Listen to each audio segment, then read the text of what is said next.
우리 하나님의 말씀을 함께 보겠습니다. 하나님의 말씀은 고린도후서 4장입니다.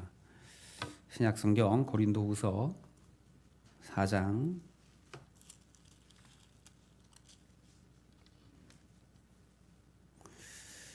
우리 14절, 15절 함께 한 목소리로 같이 조금 천천히 또박또박하게 함께 읽겠습니다. 14절, 15절 말씀을 함께 읽습니다. 시작. 주 예수를 다시 살리신 이가 예수와 함께 우리도 다시 살리사 너희와 함께 그 앞에 서게 하실 줄을 아노라. 이는 모든 것이 너희를 위함이니 많은 사람의 감사로 말미암아 은혜가 더하여 넘쳐서 하나님께 영광을 돌리게 하려 함이라. 아멘. 네. 우리 15절을 말씀 한 번 더 읽을까요? 시작. 이는 모든 것이 너희를 위함이니 많은 사람의 감사로 말미암아 은혜가 더하여 넘쳐서 하나님께 영광을 돌리게 하려 함이라. 아멘. 오늘도 참 좋은 날입니다. 우리 옆 사람과 인사합시다. 오늘도 참 좋은 날입니다. 네. 우리의 좋은 날의 수많은 이유들 중에 하나님을 예배할 수 있는 그 이유가 여러분 항상 좋은 날의 가장 1번 되시기를 주님의 이름으로 축복합니다. 제가 좀 죄송하지만 좀 앉아서 말씀을 좀 했습니다. 할렐루야. 괜찮으시죠? 네. 난 도저히 양해할 수 없다. 너 아무리 아파도 넌 일어서서 설교해야 된다. 그러면 지금 말씀해 주세요. 그럼 제가 힘들어도 일어서서 하겠습니다. 오늘 말씀 제목을 은혜 플러스 은혜를 더하여 풍성케 하시는 하나님의 은혜, 이 말씀으로 말씀을 좀 나누기를 원하는데요.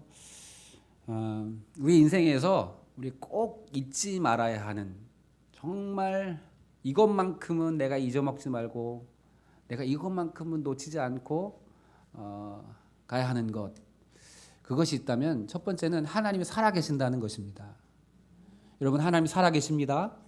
우리가 그것만큼은 내가 어떤 상황, 어떤 형편 속에서도 여러분 잊어버리지 않기를 주님의 이름으로 축복합니다. 그리고 두 번째는 그 하나님이 나를 사랑하신다는 거예요. 여러분, 그 사실을 믿으시기를 축복합니다. 하나님이 살아계시고 그 살아계신 하나님이 나를 사랑하신다는 것을 잊지 않는 그 사람은요, 승리합니다. 세 번째로 하나님의 말씀이 진리이고 생명이라고 하는 사실을 여러분 잊지 않기를 축복합니다. 무슨 어떤 일이 있어도 그래, 하나님의 말씀이 진리고 하나님의 말씀이 생명이라고 하는 이 진리를 여러분 잊어버리지 않고 놓치지 않기를 주님의 이름으로 축복합니다. 아멘. 이 세 가지는 어떤 상황이든지 어떤 형편이든지 꼭 붙들고 가야 할 진리입니다. 절대로 변하면 안 되는 거예요. 하나님이 살아계시고 그 살아계신 하나님 나를 사랑하시고 그 하나님의 말씀이 진리이고 생명이라고 하는 그 사실을 여러분 평생에 꼭 잊지 않고 붙들고 살아가시는 여러분 되기를 주님의 이름으로 축복합니다. 우리 다니엘 기도회를 지금 지나가고 있는데 여러분 함께 잘 참여하고 계시죠? 자신이 없어요. 아멘이. 여러분 꼭 교회 나오지 못하셔도 삶의 현장에서 가정에서 함께 하시면 정말 은혜가 됩니다. 은혜의 말씀들 또 은혜의 시간들을 보내고 있는데 셋째 날인가요? 그 권호 교수님이라는 분이 그런 말씀을 하셔요. 우리가 하나님의 소리, 하나님의 음성을 들을 때 진정한 나를 발견하게 되고 하나님 주신 비전을 정말 찾을 수 있다. 세상의 소리를 들으면 사람이 절망하고 낙심하고 결국 사망의 길로 망가지는 길로 갈 수밖에 없다. 진정한 나를 찾으려면 하나님의 말씀이 내게 들려지게 해야 한다. 그런 말씀을 하셨어요. 여러분, 세상의 소리에 마음을 빼앗기면 실패한다는 거예요. 그래서 진리 되신 하나님의 말씀, 그 하나님의 말씀이 내게 들려지도록, 여러분 하나님의 말씀이 내게 들려지려면 하나님의 말씀을 가까이 해야죠. 그리고 또 특별히 부족하지만 예배 시간에 설교 시간에 주의 종을 통해서 들려주시는 하나님 말씀 속에서 그것을 하나님의 뜻으로 하나님의 음성으로 받아들이는 그런 믿음이 있기를 주님의 이름으로 축복합니다. 제가 왜 이런 밑밥을 까냐면 오늘 말씀이 참 설교자에게 부담이 되는 것이기 때문에 그래요. 왜냐하면 너무나 당연하고 다 알고 있는 이야기고, 여러분 다 알고 있는 이야기를 또 하는 걸 뭐라 그러죠? 잔소리. 여러분 맨날 알고 있는데 또 얘기해. 그러면 그게 잔소리예요. 그럼 잔소리를 하는 사람은 마음이 편해요? 불편해요. 우리 아이들에게 공부해라, 야 너 정리 좀 잘해라, 네 생활 좀 바르게 해라, 이렇게 이야기를 자꾸 하는 게 애들도 다 알아요. 그런데 그 다 아는 얘기를 또 해야 하는 부모의 마음도 참 답답해요.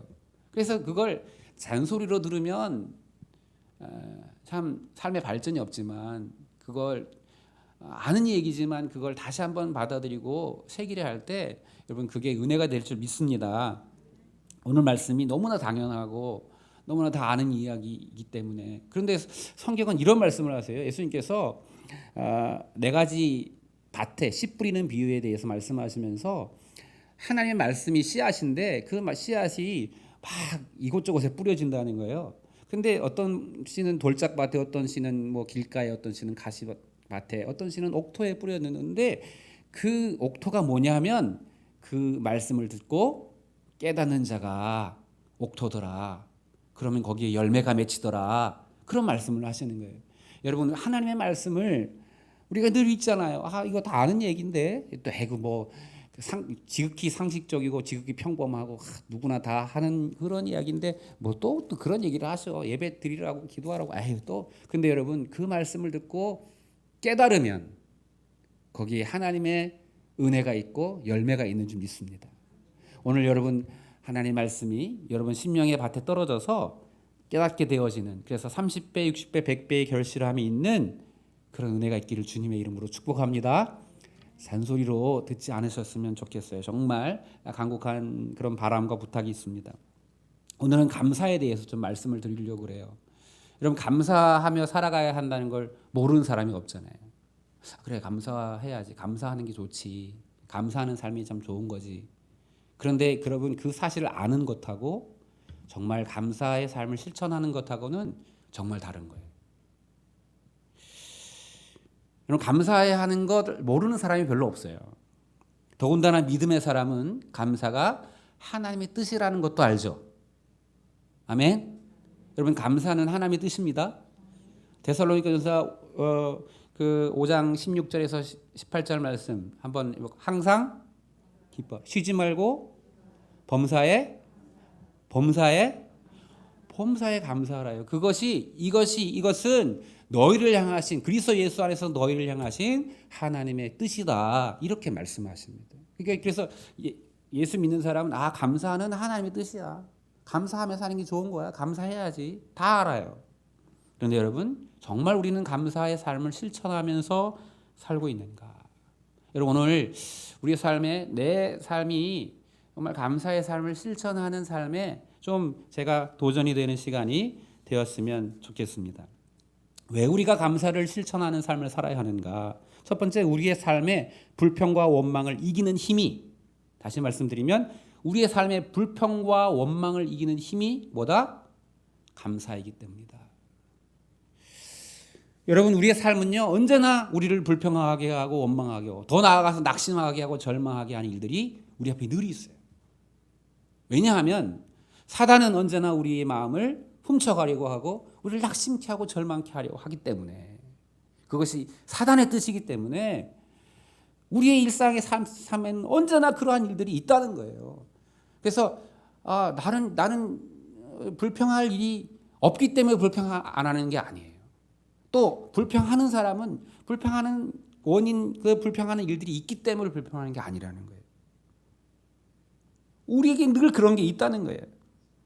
여러분 히브리서 3장에 보면 하나님을 경노케 하고 하나님을 근심하게 하는 사람들, 하나님께서 저놈들 내가 그 히브리서 3장 한번 찾아서 읽어보면 좋겠는데요. 히브리서 3장 15절.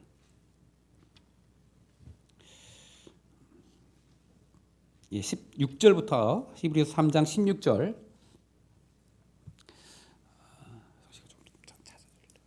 몇 개만 좀 찾아. 예. 한번 찾으셨으면 한번 읽어 주실래요? 16절부터 우리 17절까지. 경노하게 하던 자가 누구냐? 모세를 따라 애굽에서 나온 모세 사람이 아니냐? 또 하나님이 40년 동안 누구에게 누워셨는지 그들의 시체가 광야에 엎드려진 범죄한 자들에게가 아니냐? 예, 18절은 제가 읽습니다. 또 하나님이 누구에게 맹세하사 그의 안식에 들어오지 못하리라 하셨느냐? 곧 순종하지 아니하던 자들에게가 아니냐? 이렇게 말씀하십니다. 그러니까 하나님께서 하나님을 경노하게 하고 하나님이 노하셔서 야 저놈들은 내 안식에 들어오지 못하게 하겠다고 했던 사람들이 누구냐? 그들이 누구냐면 이 말씀이요. 시편 95편에 나오는 얘기예요. 그게 누구냐면요. 출애굽해서 하나님의 은혜로 홍해를 건너고 죄의 종로로 타던 삶에서 구원받아서 지금 하나님의 약속의 땅을 향해 걸어가는 그 이스라엘 백성들이 르비딤이라고 하는 곳에서 물이 부족하니까 하나님을 원망하고 모세의 여행을 불평하고 그랬던 사람들을 향해서 하나님이 말씀하시는 거예요. 그러니까 이걸 좀 쉬운 말로 표현하면 원망하고 불평하는 사람들, 하나님을 노하게 하고 하나님이 저들은 내 안식에 들어오지 못하게 하겠다고 한 사람들이 누구냐 하면 원망하고 불평하는 사람들이라는 거예요. 그러니까 다시 말하면 원망하고 불평하는 사람들은 하나님을 진노하게 하실 뿐만 아니라 또 하나님이 저들은 내 안식에 못 와.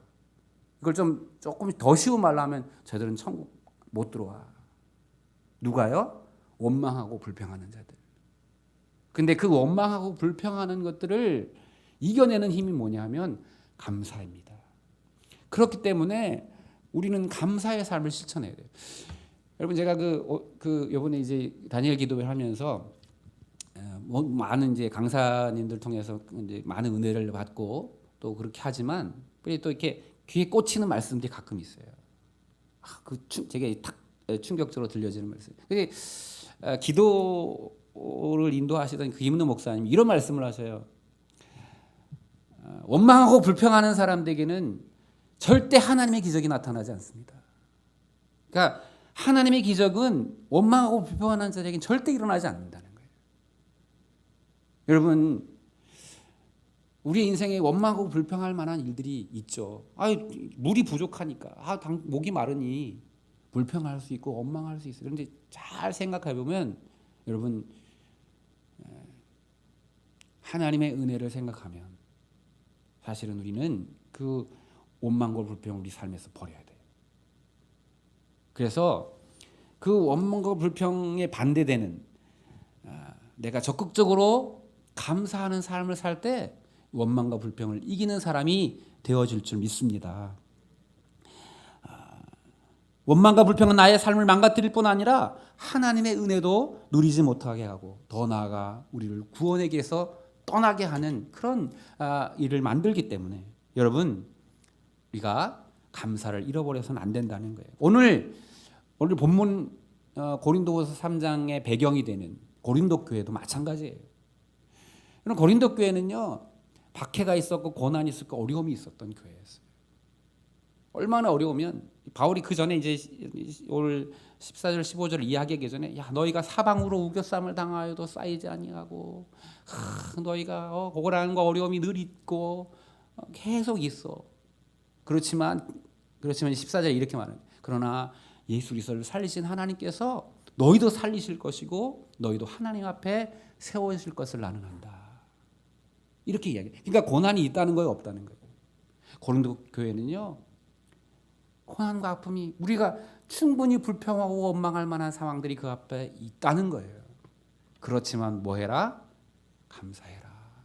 이게 오늘 성경이 우리에게 주는 진리임을 믿습니다. 둘째로 감사는 은혜 받은 자가 할 수 있는 가장 합당한 행동입니다. 따라합시다. 감사는 은혜 받은 자가 할 수 있는 가장 합당한 행동이다. 네. 여러분, 그 가끔 우리 자녀들에게 용돈을 주잖아요. 용돈을 주거나 뭐 이렇게 자녀에게 주면 이제 야, 왜 고맙습니다 안 하냐 이렇게 하잖아요. 가르치잖아요. 근데 받고 고맙습니다. 뭐 고맙습니다 이러면 죽어도 별로 이게 별로 좋지 않아요. 근데 감사하는 마음을 표하면 더 주고 싶잖아요. 근데 뭐 우리가 부모들이 자녀에게 용돈 주는 이런 수준이 아니라 하나님께서 우리에게 베푸신 하나님의 은혜는 비교할 수 없잖아요. 하나님의 은혜가 얼마나 큰지. 여러분, 찬송가 429장에 보면 이런 찬양이 있습니다. 세상 모든 풍파너를 흔들어 약한 마음 낙심하게 될 때에 내려주신 주의 복을 세워라. 주의 크신 복을 내가 알리라. 우리 1절만 한번 불러볼까요? 한번 1절만. 찬송가 429장입니다.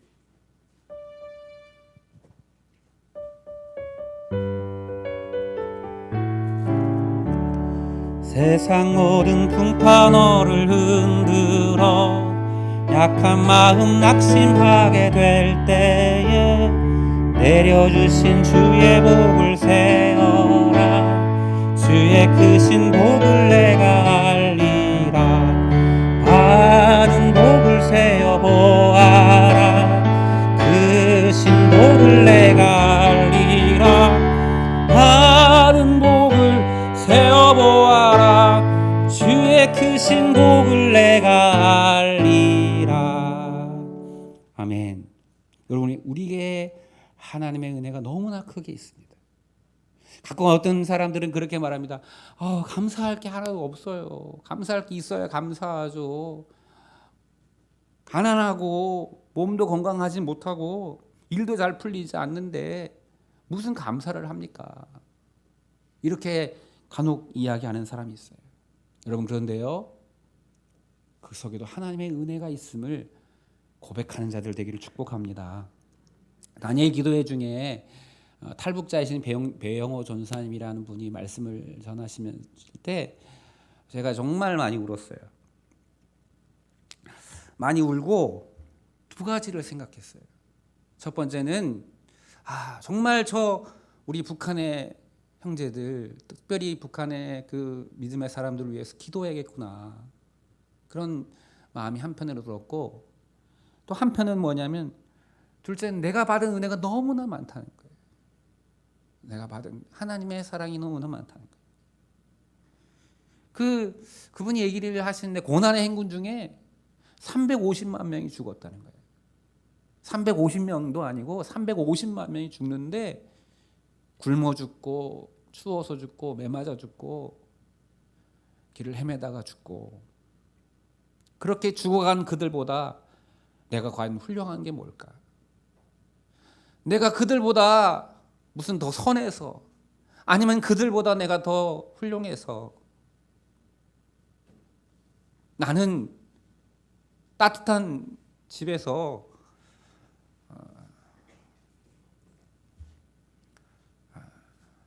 배불리 먹고 그렇게 살아가는 것이, 내가 그들보다 뭐가 더 좋고 훌륭한 것이 하나라도 있어서 그렇게 된 것이 아니라는 것을 저는 알아요. 여러분, 그렇게 죽어간 사람들이 여러분보다 더 죄를 많이 지어서, 여러분보다 더 못돼서 그렇게 된 게 아니잖아요. 내가 받은 하나님의 은혜가 얼마나 많은지, 얼마나 큰 것인지. 여러분,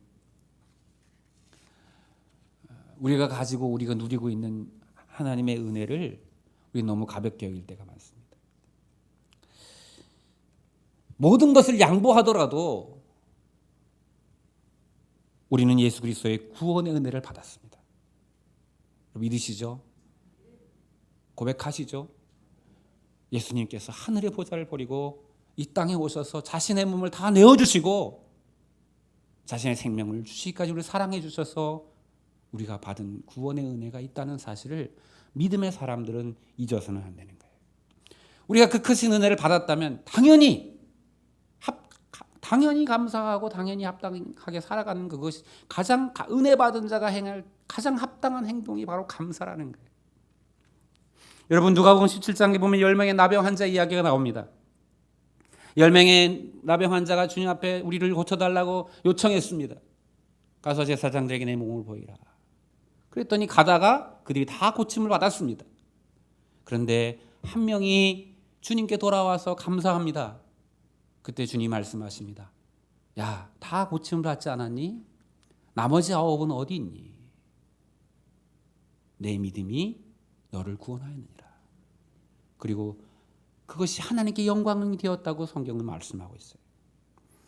여러분 그러니까 은혜 받은 자가 해야 할 합당한 행동은 감사이고 그 감사는 곧 믿음이고 그 믿음은 결국 하나님께 영광을 돌리는 일이라고 성경은 우리에게 가르쳐요.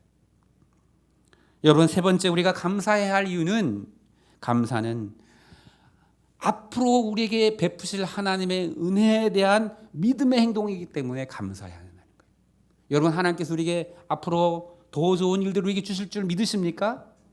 그렇다면 그것을 믿음으로 감사해야 한다는 거예요. 하나님은 이스라엘 백성들에게 가나안 땅에 들어가면 절기를 지키라고 하면서 너희들이 모든 것을 다 모든 곡식을 다 수확을 하는 것을 마치고 나면 초막절을 지켜라. 그러니까 그 초막절의 절기는요 모든 수확을 다 끝마치고 난 거예요. 지금 가을 11월. 그래서 우리가 보통 11월을 감사의 계절이다 이렇게 이야기합니다. 모든 수확을 다 끝마친 후에 초막절기를 지켜서 하나님 앞에 감사로 예배를 드리라는 거예요. 그때 레위기 23장에 보면 이제 이스라엘 백성들이 그 초막절에 가지고 나와야 할 물건이 있어요. 그게 뭐냐면 아름다운 나무 실과와 종려나무 가지와 수양 버들과 그리고 또 무성한 가지를 가지고 이렇게 룰라브라고 하는 것을 만들어서 그걸 흔들면서 예배합니다.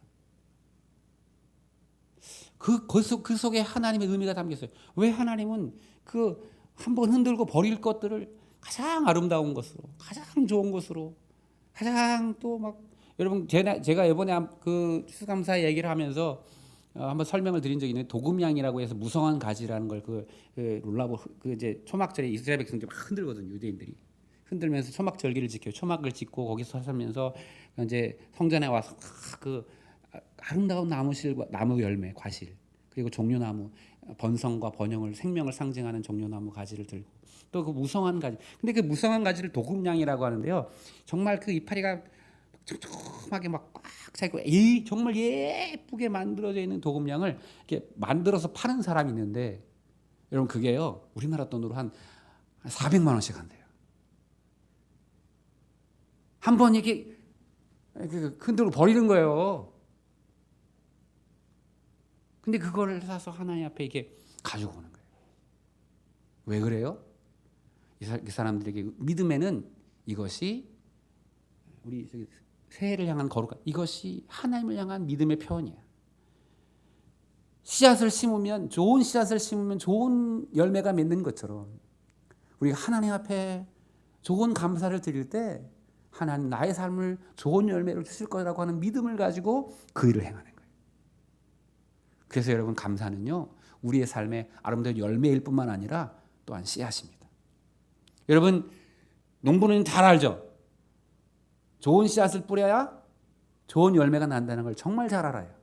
그래서 예전에 우리 가난한 시절에도 농부들은 먹을 것이 없어도 이 종자 씨앗들은 정말 좋은 것을 구별해서 그것만큼은 먹지 않고 남겨두고 내년을 위해서 이걸 심어야 내년에 좋은 씨앗, 좋은 열매가 맺는다는 걸 알기 때문에 여러분 성경은 우리에게 말하는 거예요.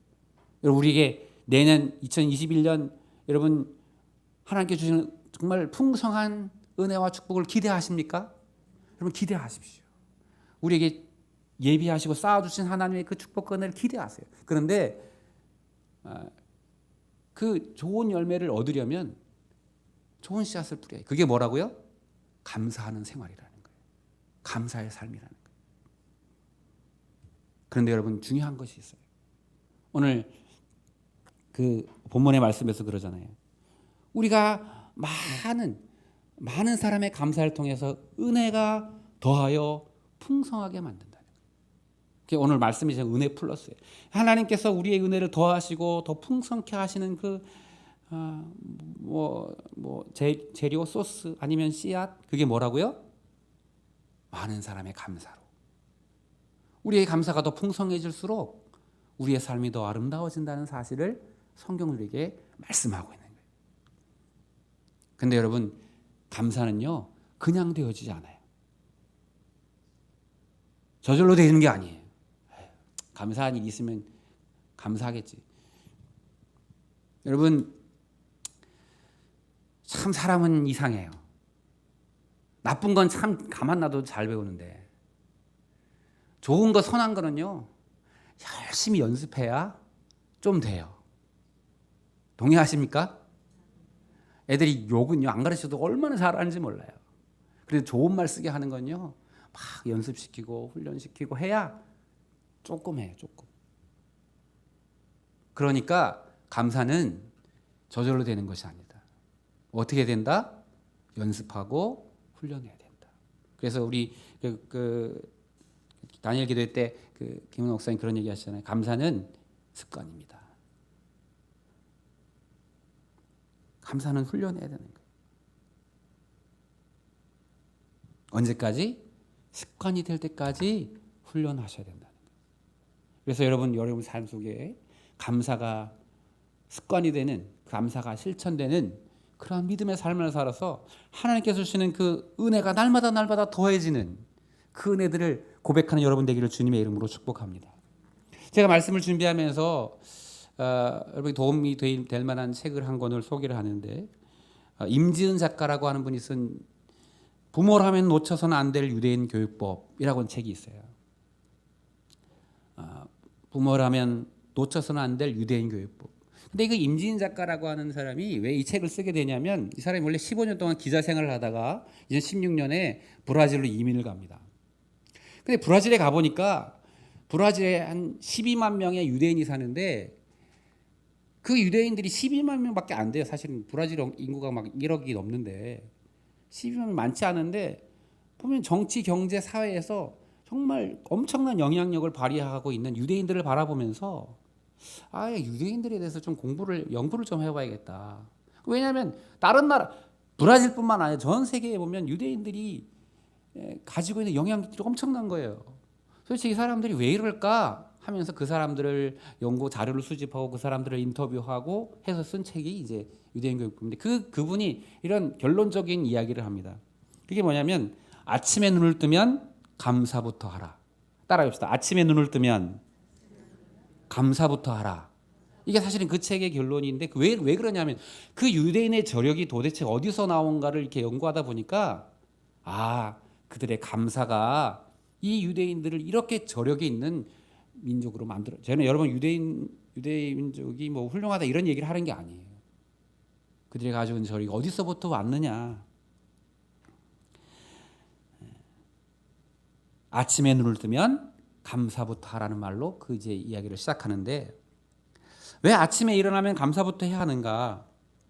바로 그 감사가 유대인을 만든 힘이기 때문에 그렇다는 거예요. 결론적으로 말하면 그 감사는 현재에 대한 만족과 미래에 대한 낙관성을 길러주는데 그래서 현실에 어떤 어려움이 와도 그 어려움을 이겨낼 수 있는 힘이 그들에게는 있다라는 거예요. 그러니까 힘들고 어려운 일이 막 닥치는데도 이 감사로부터 세워진 그 마음의 그 마음 심력과 이 낙관적인 그 생각들이 그들로 하여금 그 역경들을 이겨내게 하더라. 이게 그 결론이었어요. 예를 들어서 설명합니다. 탈무드에 이런 얘기가 나오는데 만일 한 손을 다쳤다면 두 손을 다치지 않은 것을 하나님께 감사해라. 만일 내가 한 다리를 다쳤다면 두 다리를 다치지 않은 것에 하나님께 감사해라. 여기 재미난 대목이 나오는데요.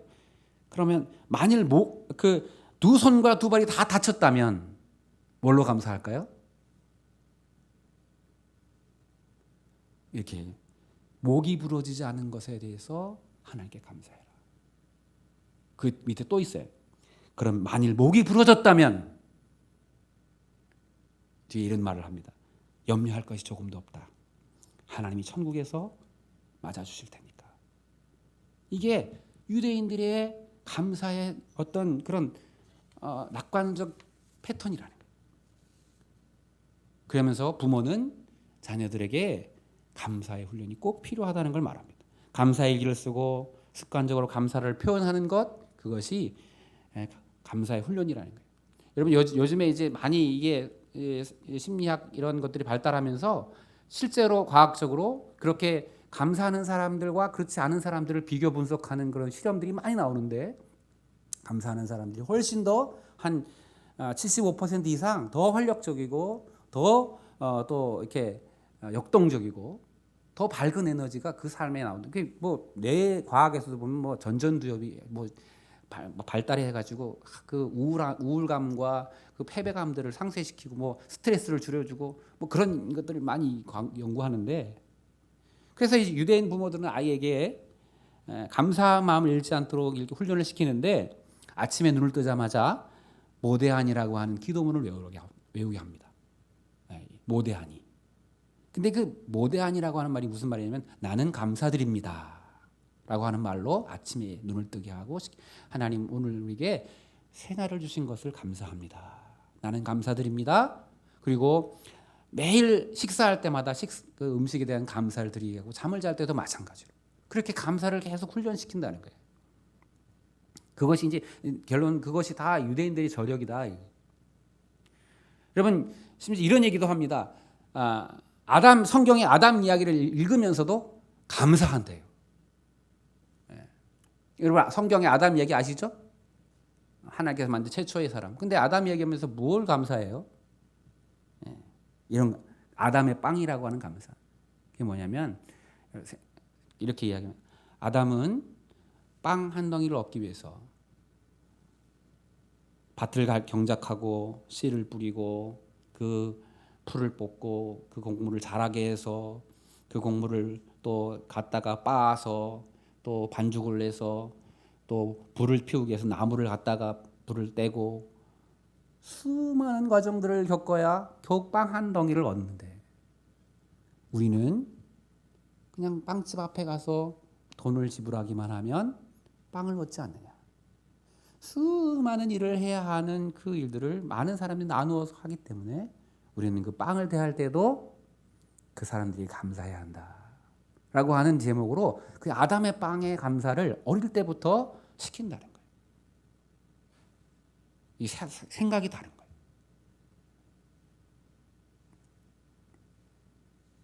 그래서 그 저자가 이렇게 이야기합니다. 유대인이 그 고난과 역경에, 여러분 유대인은 기원전 600년 이후부터 나라가 없었습니다. 자기 나라를 갖지 못했어요.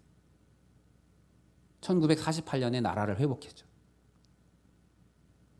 그리고 2차 세계대전, 여러분 나치에 의해서 600만 명의 유대인들이 학살당하는, 사실은 그 오역과 고난의 역사를 유대인들은 가지고 있어요. 그런데 그 속에서 그들은 어떻게 버틸 뿐만 아니라 어떻게 영향력이 있는 그런 민족으로 살아남을 수 있었을까? 그것이 바로 그 감사의 힘이 있다. 이렇게 그 저자가 이야기합니다. 그러면서 이런 이야기를 합니다. 아이에게 필요한 것은 체력과 지력뿐이 아닙니다. 행복을 위해서는 자기 마음을 지킬 수 있는 심력이 필수적입니다. 마음의 힘, 이것은 바로 감사에서 오는 것입니다. 특히 아이에게 겨울의 추위를 이겨내면 봄이 오고 꽃이 피고 열매가 맺힌다는 것을 꼭 알려주세요. 감사의 심력이 있을 때 아무리 혹독한 겨울의 추위라 할지라도 그 이유를 바라보게 한다는 것이죠. 낙관주의, 봄을 바라보게 하는 그 낙관성을 띠게 하는 것입니다. 이것이 감사의 힘입니다. 우리 자녀들이 어려운 일을 만날 거예요. 살다가 보면 힘든 일이 왜 없겠어요. 근데 그 힘든 거 어려운 일을 이겨내는 힘이 어디에 있다? 감사에 있다. 이런 얘기를 합니다. 이 시간이 많이 지나서 한 가지 이야기를 하고 말씀을 정리할 텐데, 그 탈무드에 나오는 이야기입니다. 존경받는 랍비 아키바의 감사, 이런 얘기인데요. 아키바라고 하는 존경받는 랍비가 있었습니다. 존경받는 랍비 아키바가 길을 멀리 떠납니다. 책을 보기 위한 등잔불과 시가를 알려준 수탉과 먼 길을 갈 수 있는 나귀와 성경을 가지고 출발했다. 여행 중 날이 저물어 한 마을에 들어갔다.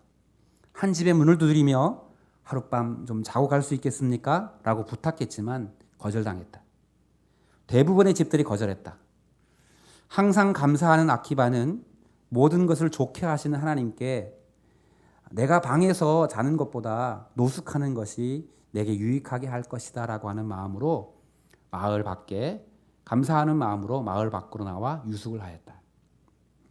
밖에서 노숙을 하자니 잠이 오지 않아서 성경을 읽으려고 등불을 켰다.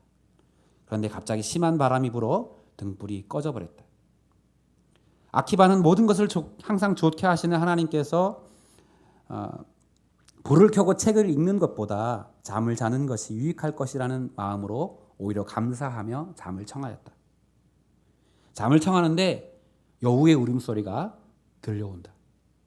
여우의 울음소리 때문에 나귀가 그 소리를 듣고 놀라서 그만 도망을 쳐버렸다.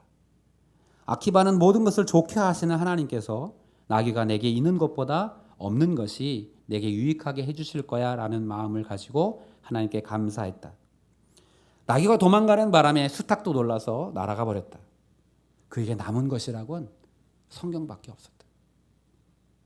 이튿날 아침 일어나 마을에 들어가 보니 전날 밤 도적대가 마을을 습격하여 마을 사람들을 다 죽이고 모든 것을 다 약탈했다.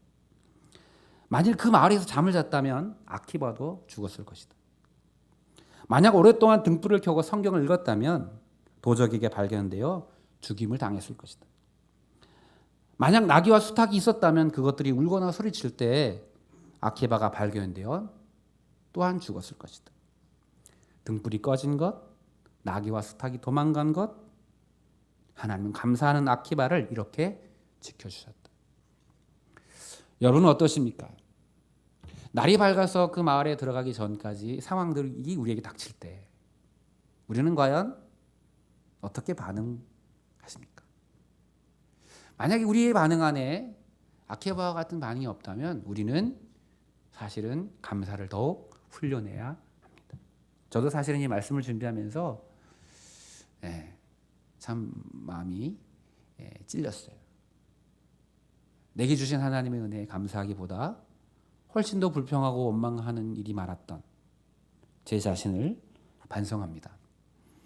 여러분, 한 주간 우리의 삶에 정말 하나님께서 내게 베푸신 하나님의 은혜에 감사하고 그 감사하는 것이 당연한 삶이고 그 감사로 말미암아 더 풍성한 일을 이룬다는 것. 이 책에서 그런 얘기를 하는데요. 겨울이 지나면 봄이 온다. 겨울이 지나면 봄이 오면 그때 꽃이 피고 열매가 맺히는데 이것을 앞당기는 힘이 있는데 그게 뭐냐 하면 바로 감사라는 것이다. 이런 얘기를 합니다. 사랑하는 여러분, 감사를 실천하는 믿음의 사람들이 되시기를 주님의 이름으로 축복합니다. 마지막 의미 있는 구절을 한 가지, 그 책의 의미 있는 구절을 한 구절을 소개하면서 말씀을 마치려고 하는데, 이 세상에서 가장 행복한 사람은 누구인가? 그 사람은 자기가 가진 것으로 만족하고 감사하는 사람이다. 행복은 감사하는 사람의 것이다. 함께 따라해볼까요? 행복은 감사하는 사람의 것이다. 네, 기도하겠습니다. 참 좋으신 아버지 하나님, 은혜와 사랑을 감사합니다. 늘 원망하고 불평하던 우리들, 이제 감사로 말미암아 그 원망과 불평을 이기게 하옵소서. 우리에게 베푸신 하나님의 은혜를 생각하면 감사가 당연한 것임에도 감사하지 못했던 우리 연약함들을 회개하며 이제 감사하는 자들이 되게 하옵소서. 또한 이 감사가 아름다운 믿음의 씨앗임을 깨닫고 더 풍성한 곳으로 심어가는 믿음의 사람들이 되게 하옵소서. 그래서 은혜를 더하게 하시고 풍성케 하시는 은혜 플러스 되는 인생이 되게 하셔서 갑절의 은혜, 갑절의 축복의 주인공들 되게 하여 주옵소서. 예수님의 이름으로 기도합니다.